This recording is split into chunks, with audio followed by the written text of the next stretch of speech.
I would like to invite Professor Dr. Parin Somani, the Director of the London Organisation of Skills Development, to deliver the keynote address.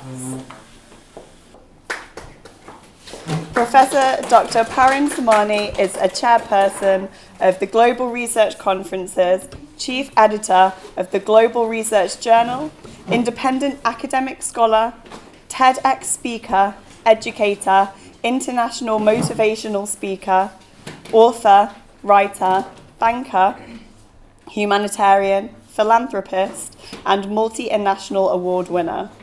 She has achieved 7 doctorate degrees and has been recognised 5 times in the World Book of Records, twice in the India Book of Records, Asia Book of Records, Karnataka Book of Records, and also in the Golden Book of World Records, with the aim to help global societies in the field of education, women empowerment, and youth development. Professor Dr. Parin Somani has travelled to more than 117 countries around the world and has published more than 41 educational papers, newspaper and magazine articles, 19 books, and featured in more than 100 videos, 177 newspapers and books for her amazing societal contribution. During COVID-19 pandemic, she has helped to educate more than 100,000 people globally through her humanitarian work. Hence, invited to deliver her research at Harvard University and invited governors of different Indian states to discuss challenging issues to help global societies. Professor Dr. Parin Somani will be talking about the impact of COVID-19 on education and inequalities. Thank you.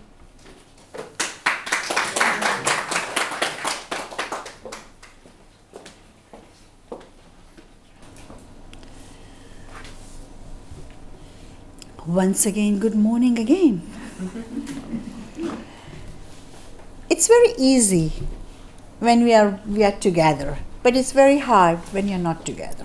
So I think we need to make the most of us, be together and be the part of this journey and enjoy beautiful Cambridge.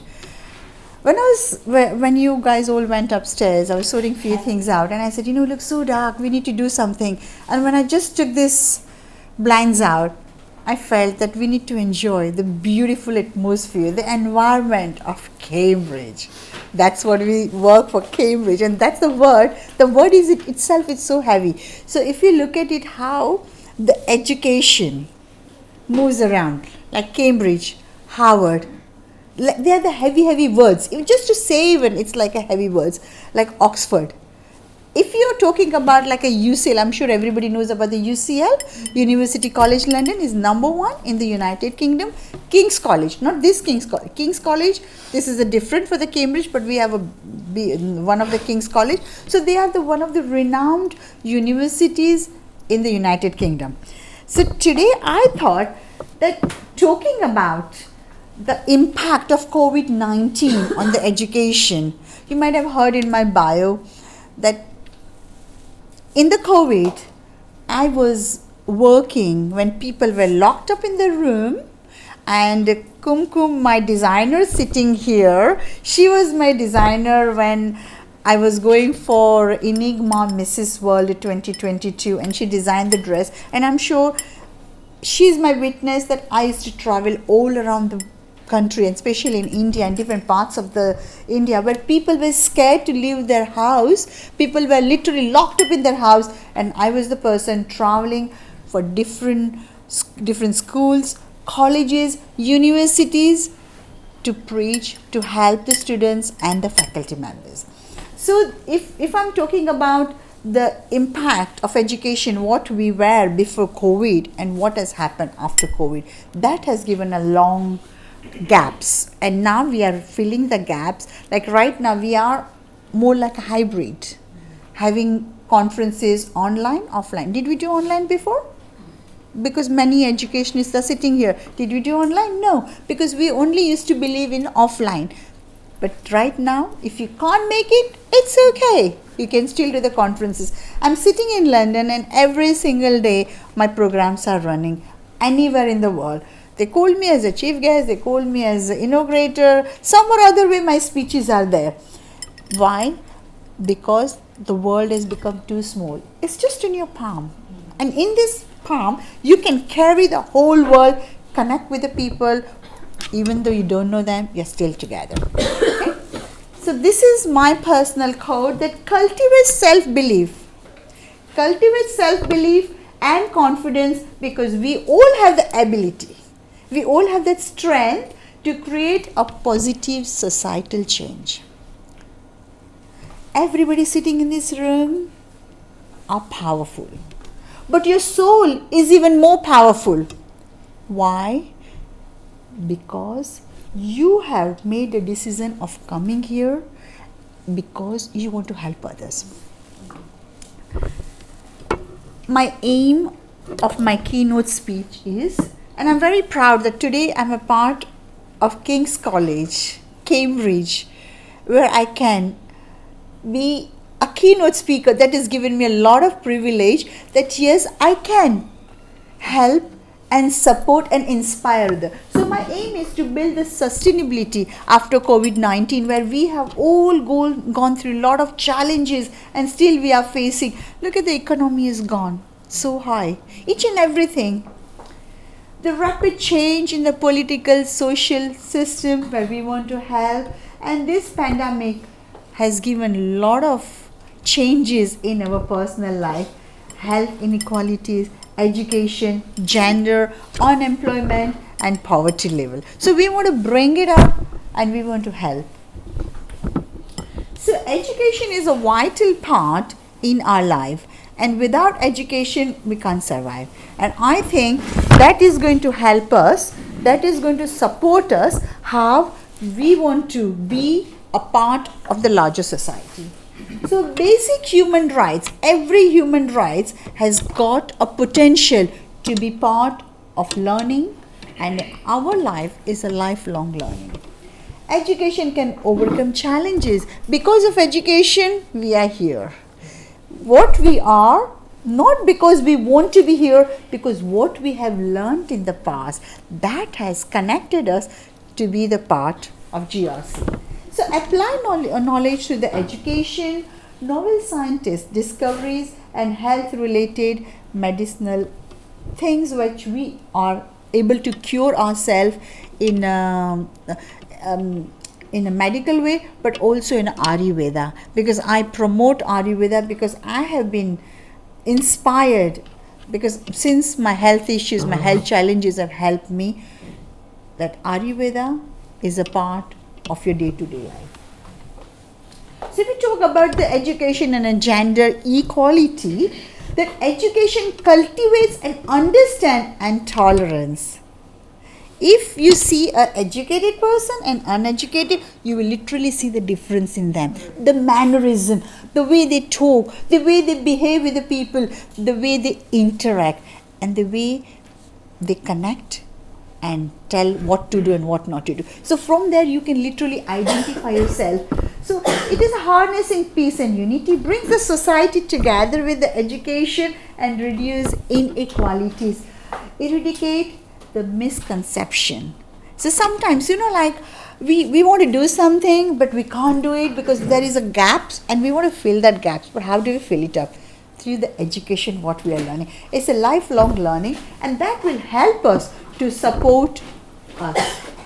If we talk about the gender equalities, still there are a lot of gaps.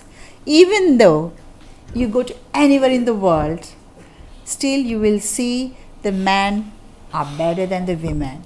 I'm saying no, we are the same like them. I'm not saying we are better than them. I don't want to make a statement that, but I want to say we have the equal rights what they have, and we can do the same thing.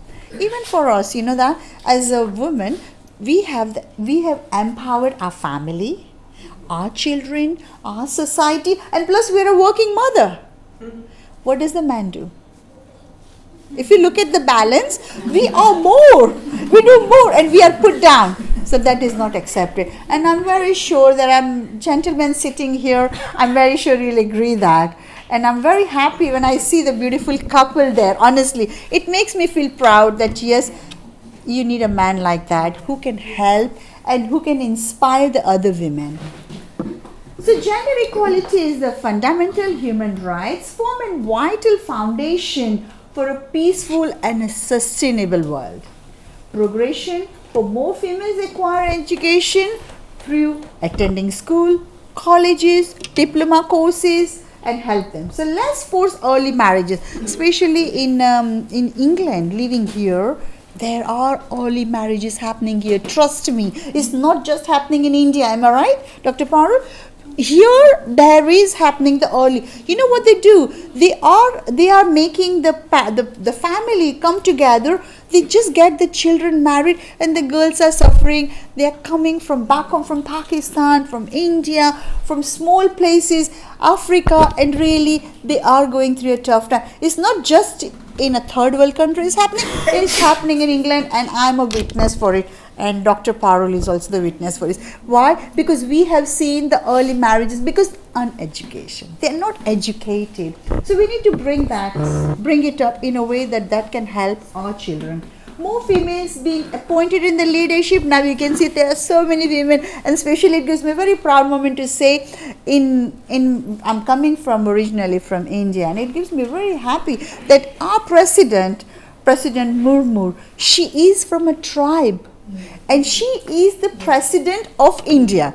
That is a very proud moment for me to share with you. Why? Because of the women leadership. So we are the leader of our own, but we need some little push from the man. Okay. Advanced gender equality will really help us too. And regardless of where you live, gender equality is a fundamental human right. Advancing gender equality is critical to all areas of healthy society, from reducing poverty to promoting the health, education, protection, and the well-being of girls and boys. So this is my wake-up call. Okay, so if I feel it's my wake-up call, it may be your tomorrow. Who knows about it?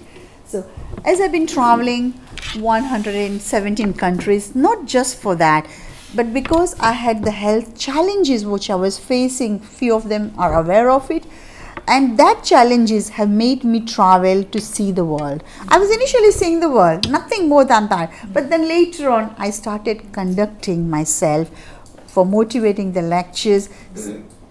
Let me tell you a little brief story. I don't know how much time have I got, but I'm sure I have got some time. Am I right? You've got all the time at the conference. Yeah, 10 minutes? I have got all the time, but what about my beautiful souls here? I can't take all the time from you. Give it to you. Oh, thank you. So when I even lost my eyes. In 2010, I become blind. I lost my eyes. There's a big story. So if you just Google my name, Parin Somani, you can see that. And 2001, my little one who is taking my video right now, she was only 15 months when I lost my eyes. And 2001, they found out I got an ampuloblastoma. So my half of my face is been reconstructed. I got a ampuloblastoma, which is a cancer which only stays in the face and moves around there. So I have come out of that in 2010. This was my second attack of the cancer, which was the last stage, and I was survived only because the love and affection of the people.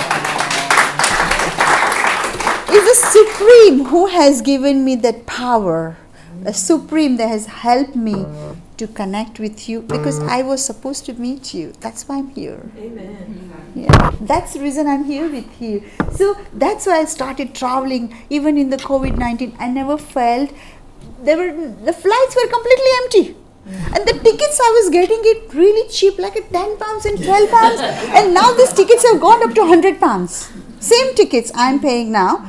The hotels, like a 5-star hotels, I cannot believe I was paying like 15 pounds, only 15 pounds in a 5-star hotel. For me and my daughter were sharing the room. Breakfast, lunch and dinner. Because the hotels were empty, then nobody was there, just a person like me. And the doctors and the nurses were coming in that, because for the COVID checks and everything, they were staying in the hotel. So that has made me inspired to work and help others. So this is all my work. You can see I've been traveling to the small villages, small places, and this is a place where I was visiting the hospital, the little children, the orphanage school. This is Don Bosco. I'm sure people might know Don Bosco. Yeah, that's a Don Bosco school. This is one of the university. I was in Ganpat University putting the hats on, where the university children were there. We all have to wear the mask because of at that time everybody were wearing. This is the beautiful young girls. I met them and they were going on a trip and they invited me and I was part of them. This is the place where we are building a school in Jharkhand, in one of the part of Gujarat, in one of the part of India. Next please. I had opportunity to meet many governors of India. The one who is there, he is the governor of Rajasthan, Kalraj Mishra. The people of India, they'll know he's a Kalraj Mishra, is a big governor from Rajasthan. The bottom one, the governor is sitting, he is from Arunachal Pradesh. It's a beautiful place to visit. That's the governor meeting I had. This is a world record when I was invited in a world record book.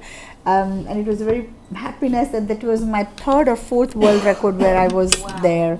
So it was a very humble and kind, only because people like you are connected to me. See, when I met a couple of people this morning, you know what I heard from them, the feedback? Thank you. When I heard from the feedback, I was told the group is really nice. They are very energetic and they're very positive. See, the people come and tell me. Why? I told her I'm always connected to the positive people. Yeah, the vibes which you have, you connect with those people.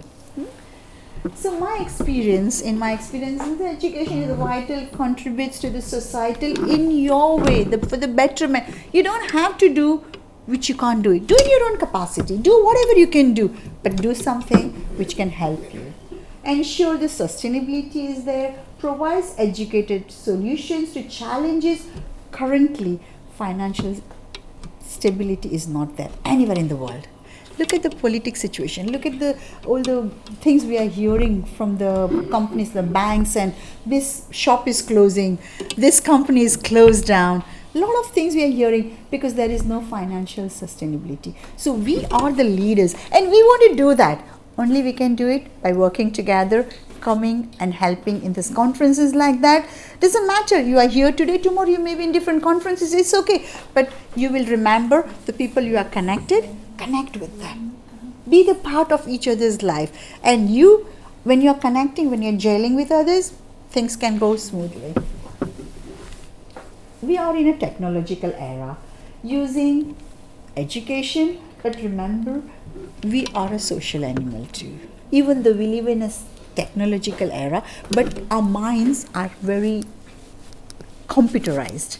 We only know what we want to do. Artificial intelligence has taken over from us because look at us. We don't need. This is our Google. This is our new mother who talks about everything. If you don't know anything, just go on a Google, find it, and you'll know everything. So, for example, I think so. My daughter said, "I have got this pain." I said, "Mommy, what do I do?" I said, "Go and look for the new mother. Google will tell you everything."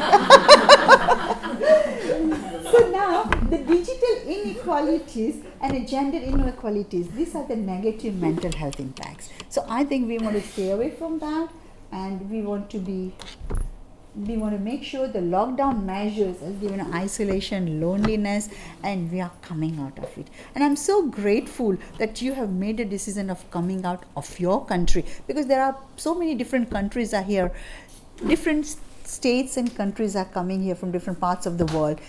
This has given you opportunity to mingle and take that mental health issues from your side and helping others too. So if I give you the approximately 83% of the students are experiencing exacerbated pre-existing mental health issues. This is from the Young Minds 2020. I've taken the research on that.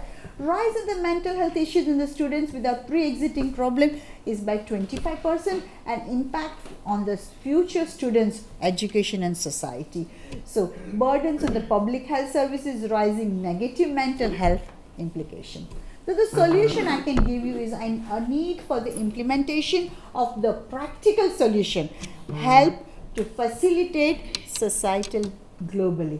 Take the steps towards a positive sustainable growth, and when you have got that thing in your mind, trust me, you can win the world and you can be on a success ladder. So higher education institutions are recommended to build a community that responds to need of the diverse students population. Nation must work together ensuring policy documents, policy development, and continuous refinements of legislation, teaching pedagogies reflecting modification in curriculum. I remember the curriculums not every time is changed, but there are a lot of curriculums have been changed in Western world, and same goes to the Eastern world too. So my recommendation for the higher education institution, invest sufficient technology tools, hardware and software. Stable and fast internet connectivity is very important in this day and age. We are sitting here, but we can connect to anywhere in the world. Doesn't matter where they are. You can work from home and you can do everything what you want to do. So reduce the digital inequalities, improve teaching pedagogies and administrative systems, invest appropriate time without wasting resources on the training. Recommendation: technology is an important facet of education. Use the tool to provide education, improve efficiency. Society must change negative practices, and that will only happen if we are ready to accept it. So my focus is on the women empowerment, education, youth development, and advocate of lifelong learning. And when I say lifelong learning, we all should be part of the lifelong learning. London Organization of Skill Development gives plenty of courses. Just go on the website and have a look and be the part of it, because I'm a person, I don't want to be myself. I like to carry everyone with me. And let's be, because end of the day, I'm not going to be there too long. I want to leave the legacy, and I want you to take over for the work which I'm doing, and we should be the part and do together. In this pandemic, the world is upside down. We have faced many challenges, but how we can overcome it? I've got 3 messages to give you. Number 1, believe in yourself. When you believe in yourself, the world will believe you. Remember, Rome wasn't built in a day. It took years to build a beautiful city of Rome. Number 2, be honest, be ethical, don't cheat anyone. If you can't do anything, it's okay. Tell them to their face, you can't do it. They might not like it. I'll tell you honestly. If you tell them, They may not like it. I remember one of the person from here asked me, I want to do a clinical research. And I said, I'm sorry, I can't do it. I want to be honest to the person. I don't want to say, oh yeah, you come to the conference, we'll look into that. No. I can't do it, because I don't have any access. So you have to be honest and truthful to the people. And when you're truthful, it will be long-term relation with you. And number 3, build the bridges between the societies, between the global world, wherever you are. And start with your family and friends. This is my website, drparinsomani@gmail.com. That's my number. And please connect with me. I'm always there to help you. Thank you so much for coming once again. Thank you. And now we would like to recognize our lovely and the one and only Professor Dr. Parin Somani, our keynote speaker.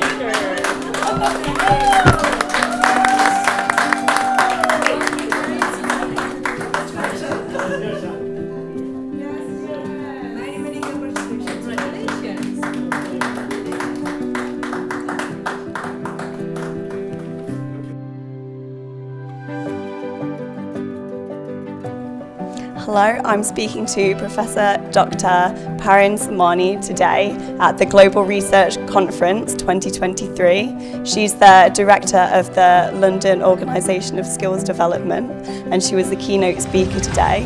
How did you feel the conference went today? I felt really good. My aim was to bring all the speakers around the world and give them a platform where they never realize about it, that what they can do in their life. So the platform which we have given them, that we wanted to bring them to the King's College in Cambridge, where they can explore themselves. They have a lot of potential in them, but we want to bring that potential out of them, and we want to give them a platform where the aims and ambition, their goals and vision, that what we have got. So we want to bring them and help them for the humanity. Amazing. And so what did you want to see from the audience today?